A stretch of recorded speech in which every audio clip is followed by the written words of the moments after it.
Hey everybody, it's Anna. Time for our final card in this week's tarot story. We have the Seven of Swords reversed. Now, I mentioned it a couple of times that in this week's tarot story, we have three swords cards. So this week is a lot about ideas, the mind, ideas, beliefs, mindsets, and strategies. It's both about picking out your new strategies to support your action forward and releasing old stuff, old tools, old stories that don't serve you any longer. So today we have the Seven of Swords, which is exactly that work.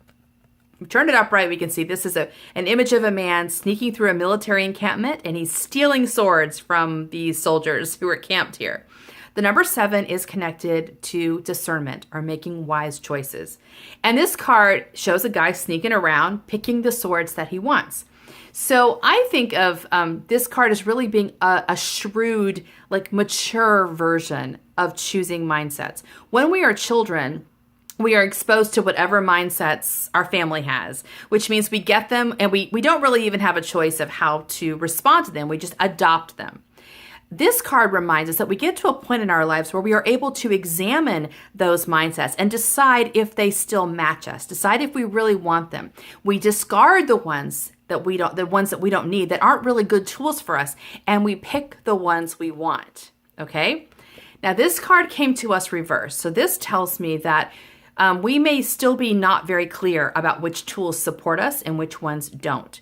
So to really test your mindsets, test your tools, test your strategies, really examine them and figure out which ones make you feel relaxed and happy and abundant and creative, and which ones feel restrictive, which ones are getting in your way.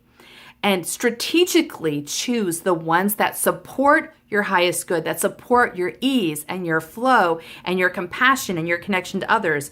And very mindfully set aside the ones that pull you in any direction other than that. The ones that make you happy are good. The ones that make you unhappy are bad. It's really as simple as that. So this is telling us that we've been doing a lot of work on this, and this is telling us that we're not quite clear yet. So I encourage you for today and for the weekend to really watch where your judgments pop up and ask yourself if they're serving you or if they're not.